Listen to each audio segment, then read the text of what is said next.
चुनावी आहट सुनाई पड़ने लगी है। तमाम दलों की सरगर्मियां बढ़ी हुई है। भाजपा खेमा भी नमो के सहारे चुनावी समर पार करने की तैयारी में है। हमारे साथ आज बातचीत के लिए है भाजपा प्रदेश कार्य समिति सदस्य सह कोडरमा लोस क्षेत्र के संभावित प्रत्याशी बिंदु भूषण दुबे। लोस की आहट सुनाई पड़ने लगी है, हर ओर नमो की चर्चा हो रही है, कितना भरोसा है? मजबूत नेता, भारत की सरजमीन पर 125 करोड़ जनता के बीच सर्वाधिक ख्याति प्राप्त पॉपुलर नेता। भरोसा कमजोर लोग करते हैं। हम संकल्पित हैं, पूर्ण आश्वस्त हैं कि अगले साल लाल किले के प्राचीर से हमारे नेता परम आदरणीय श्री नरेंद्र भाई मोदी जी प्रधानमंत्री के रूप में लाल किले से तिरंगा फहराएंगे। लहर भी छोटा शब्द होगा, एक तूफान है। पिछले 60 वर्षों से कांग्रेस की सत्ता से लोग परेशान हैं। 100 रुपया किलो प्याज और 25 रुपया किलो आलू, जो 100 रुपया मन मिला करता था 2-4 रुपये किलो हुआ करता था। 25 रुपया मन 50-60 पैसा केजी 10 साल पहले वाजपेयी जी के समय में जब हमारे प्रधानमंत्री अटल जी थे तो 40 केजी आलू की कीमत 20 रुपये हुआ करती थी। आज मनमोहन सिंह और सोनिया गांधी की सरकार में 1 केजी आलू की कीमत 20 रुपये है। ये हैरानी और परेशानी, इससे हद क्या होगी।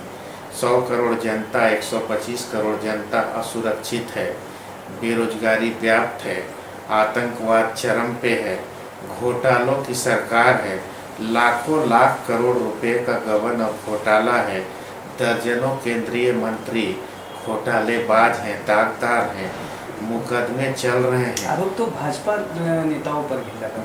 जिन भाजपा नेताओं पर जो आरोप लगा वो अविलंब कार्रवाई हुई।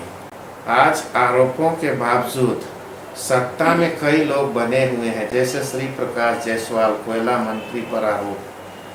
हमारे यहाँ तो सदस्यता में भी बने रहना का औचित्य नहीं है। यदि कोई हमारे यहाँ आरोपित होता है तो आरोप जब तक सिद्ध नहीं हो जाता है, दूध का दूध और पानी का पानी जब तक नहीं हो जाता है, तब तक वो बाहर के दरवाजे पर खड़ा रहता है, सत्ता पे काबिज नहीं रहता। भाजपा पे आरोप लगता रहा है कि वो चुनाव जब आता है तो राष्ट्रीय और कुछ धार्मिक मुद्दों को उछालने लगती है, क्षेत्रीय मुद्दे गौण होते जाते हैं, ऐसा क्यों? हम अपने नेता के प्रदेश की बात करें, हमारे नेता नरेंद्र भाई मोदी विकास के मुद्दे पे चुनाव लड़ रहे हैं। आप जानते हैं गुजरात से अधिक विकसित प्रदेश हिंदुस्तान में कोई नहीं है। रही बात धार्मिक बात और क्षेत्रवाद, क्षेत्रों से ही समस्या आती है। कौन कहता है कि क्षेत्र की समस्या गौण है? क्षेत्र की समस्या बिल्कुल गौण नहीं है। हर एक प्रदेश की अपनी अपनी अलग समस्याएं होती है। प्रादेशिक सरकार, जैसे कि झारखंड में हमारी जो मूलभूत समस्याएं हैं, इसके लिए दिन रात हमारे नेता परम आदरणीय श्री अर्जुन मुंडा जी, हमारे नेता प्रदेश अध्यक्ष आदरणीय डॉक्टर रविंद्र राय जी और हम जैसे हजारों कार्यकर्ता उनके नेतृत्व में जूझ रहे हैं। जब अर्जुन मुंडा की सरकार थी उस समय कई ऐसे वादे किए गए थे जिसका समय भी टाइम फ्रेम दिया गया था 3 माह, जैसे तमाम मदरसों को कंप्यूटरीकृत करना। सबसे दुर्भाग्यपूर्ण बात साइकिल योजना है, सबसे दुर्भाग्य नहीं, मुख्यमंत्री कन्यादान योजना और साइकिल योजना सफलतापूर्वक चली और आज भी चल रही है।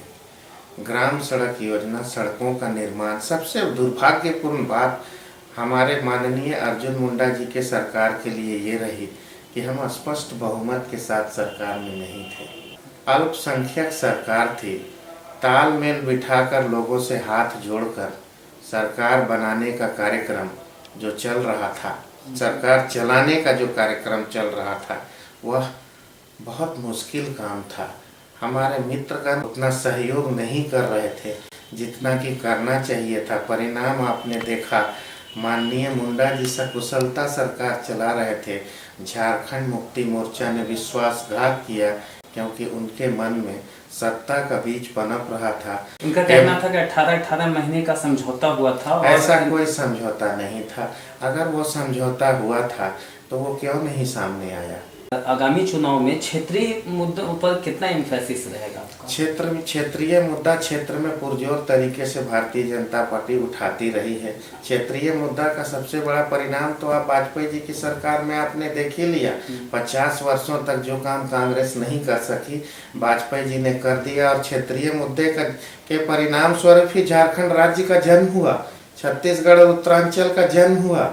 सैकड़ों वर्षों से लंबित कांग्रेस के द्वारा आश्वासन से ही आश्वासन चलते रहे, लेकिन किसने इस समाधान को दिया? भाजपा ने दिया, वाजपेयी जी ने दिया, आडवाणी जी ने दिया।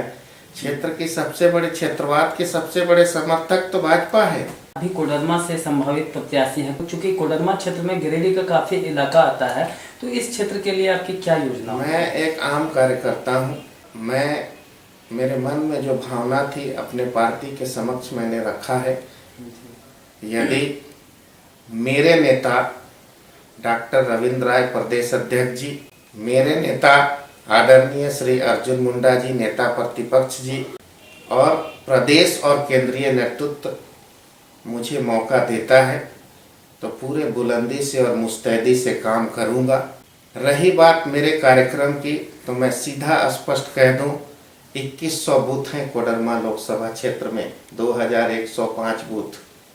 इन 2100 बूथों पर 2100 दिन कम पड़ते हैं, लेकिन शायद एक 5-5 बूथ पे एक दिन गुजार करके समस्या को उठाने का काम जब संसद चलेगा तो संसद में, और बाकी समय जनता के दरवाजे पे ये प्रतिनिधि के रूप में खड़ा रहूँगा।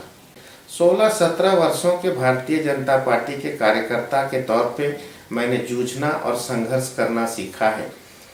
मेरे नेताओं के मार्गदर्शन में डॉक्टर रविंद्र राय, अर्जुन मुंडा, माननीय राजनाथ जी और अपने सबसे बड़े नेता परम आदरणीय नरेंद्र भाई मोदी जी से प्रेरणा प्राप्त करके हम लोग सड़क पे संघर्ष करेंगे, सरकार के यहाँ संघर्ष करेंगे, खून पसीना एक करके जनता के सपनों को पूरा करने का संपूर्ण प्रयास, अपने आप को झोंकने का प्रयास, यही हमारे भारतीय जनता पार्टी का दर्शन है, सिद्धांत है। देश प्रथम, पार्टी द्वितीय, अंत में स्वयं। इसी सिद्धांत को लेकर मैं भी कार्य करता हूँ। धन्यवाद न्यूज़ 9 से बात। बहुत धन्यवाद। आप सबको मेरा साधुवाद।